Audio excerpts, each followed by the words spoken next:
look like you could use a shower, sweetheart." The words landed like a slap, followed by the hiss of a soda can opening. Captain Derek Holland grinned as he slowly poured the cold, sticky liquid over First Lieutenant Brin Castillo's head in front of 30 soldiers at Forward Operating Base Gazny.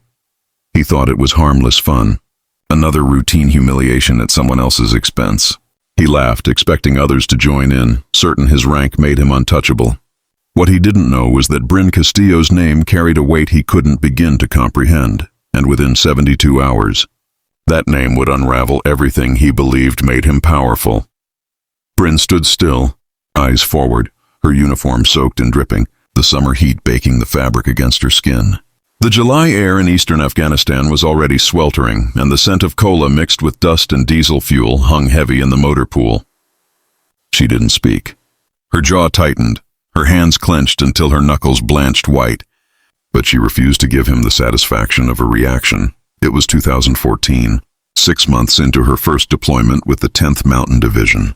She was 29, a logistics officer responsible for keeping convoys supplied and running through some of the most dangerous roads in the region. The job wasn't glamorous, but it was vital. Every bolt, ration, and gallon of fuel passed through her hands. She kept people alive, and she took that responsibility seriously. She had earned her commission through ROTC at Texas A&M, not because her family expected it, but because she believed in the work. Her father, Brigadier General Victor Castillo, had served 3 combat tours before moving to the Pentagon. Her grandfather had worn the uniform before him. Service wasn't just a tradition, it was a code, a lineage rooted in discipline and integrity. Her father always said that respect was earned, never demanded, and that rank without character was meaningless noise. He never ordered her to follow his path, but he made it clear that if she did, she would have to do it the right way. Brin had built her career around that principle. She didn't yell at her soldiers or lead with fear. She led by example. When she earned her airborne wings at Fort Benning, she did it because she believed that a leader should never ask others to face what they wouldn't. She carried the same philosophy into every convoy and every mission briefing. Calm, precise, and unshakable. That was how her soldiers knew her, which made what happened that morning all the more devastating. Captain Holland had shown up unannounced during a routine maintenance check. He had a reputation for being cocky and abrasive, especially toward junior officers, and even more so toward women. He strutted around the motor pool as if it belonged to him, making snide remarks about the pace of the work and the desk jockeys in logistics. Brin ignored him until his mockery crossed the line. He smirked and asked her if she'd ever been outside the wire or if she just liked playing soldier behind clipboards. Her voice stayed calm when she told him that she had run more convoys in the last 6 months than most combat officers ran in a year, and that if he had concerns about her operations, he could take them up with her battalion commander. That was when he reached for the can of Coke, shook it, and dumped it over her head while her soldiers stood frozen. Some looked away. Others stared in disbelief. 1 or 2 laughed nervously. Holland's grin widened. "You look like you could use a shower," he said. "Lighten up, Lieutenant, it's a joke." Brin didn't move. She simply lifted her clipboard, marked a note on the inspection log, keyed her radio to reassign a maintenance crew, and walked away. She didn't break her silence, didn't let her face twitch, didn't even look back at him. Back in her small, airless office, she sat for 20 minutes in silence. The cola dried sticky on her skin, the scent clinging to her uniform. Her pulse pounded in her temples, but she forced herself to breathe evenly. Her father's words echoed in her mind. "You will meet people who won't respect you. Don't try to shout them down. Outperform them. Outlast them. Make them regret underestimating you." She thought of the soldiers who had seen it happen.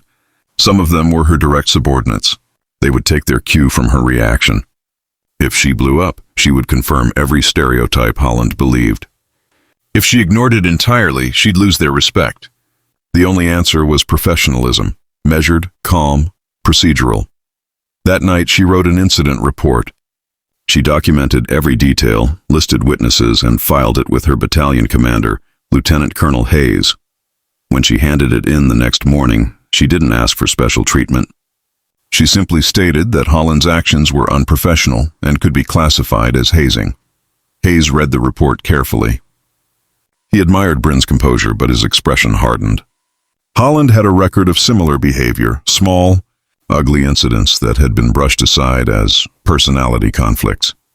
Hayes forwarded the report up the chain, attaching prior informal complaints and recommending a formal inquiry. But Lieutenant Colonel Driscoll, Holland's commander, dismissed it. He called it an overreaction and said that junior officers needed thicker skin. Driscoll had known Holland's father for years, a retired colonel with friends in high places.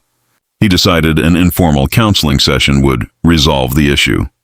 Hayes was furious but powerless to push further without escalating beyond protocol. He told Brin the outcome and apologized. She nodded once, thanked him, and returned to work. Outwardly, she looked unaffected. Inside, she was counting down the hours, because in 72 hours, Brigadier General Victor Castillo was due to arrive at FOB Gazny for a logistics assessment across Regional Command East. Word spread quickly when the general's helicopter touched down. Soldiers straightened their uniforms, officers reviewed their talking points, and Holland, oblivious, made another smug comment about brass showing up to take credit when things were running smoothly. The next morning, General Castillo began his inspection. He toured the base, reviewed reports, and met with senior staff. On the second day, he requested to visit the motor pool. Lieutenant Colonel Hayes personally accompanied him and called for the logistics platoon leader to brief the general. Brin walked into the briefing room, every step measured. Her father stood at the front, uniform crisp, expression unreadable. She saluted sharply. "First Lieutenant Castillo reporting as ordered, sir." He returned the salute with no hint of familiarity. The room was silent. She delivered her briefing, detailed, precise, flawless. She spoke about convoy readiness, maintenance efficiency, and supply chain timelines, answering every question without hesitation. When it was over, General Castillo nodded once and dismissed her. 20 minutes later, he called Lieutenant Colonel Hayes into a private meeting. "Tell me about Captain Holland," he said quietly. Hayes hesitated but handed over the report. Castillo read every word, his face impassive. Then he made a call to the base commander, ordering a command-directed investigation and immediate suspension of Captain Holland pending inquiry. That afternoon, Holland was summoned. He still had no idea who the general was or why he was being questioned. He smirked through the first few minutes, calling the incident a misunderstanding. Then General Castillo leaned forward and said evenly, "First Lieutenant Brin Castillo is my daughter." Holland's color drained. The room went silent. Castillo didn't raise his voice. He didn't need to. He simply stated that Holland's behavior was unprofessional, dishonorable, and unbecoming of an officer. The matter, he said, would proceed formally. 3 days later, Holland was relieved of duty. The investigation confirmed a pattern of misconduct. Witness statements, prior notes, and corroborating reports painted a clear picture. He received a general officer memorandum of reprimand, permanently ending his prospects for promotion. He was reassigned to a rear area staff position, stripped of influence, and quietly removed from the command roster. Brin never gloated. She went back to work, leading her soldiers, planning convoys, and maintaining the quiet, steady discipline that had always defined her. Word of what happened spread through the base, and respect for her deepened, not because of her father's rank, but because of her restraint, professionalism, and the strength it took to stay composed when others might have broken. General Castillo never spoke to her about it during the inspection, but months later, in a quiet phone call after she returned stateside, he told her he was proud, not of his intervention, but of how she had handled herself before it ever reached him. Brin eventually left the Army as a captain. She moved into disaster relief logistics, applying the same precision and resilience to saving lives in crisis zones around the world. The story of what happened at FOB Gazny circulated quietly in officer circles.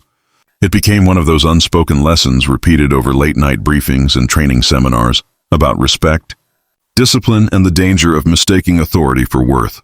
Because in the end, everyone remembered the day Captain Holland poured a soda on a junior officer, and the way she stood perfectly still, waiting for the moment the world reminded him what real leadership looked like.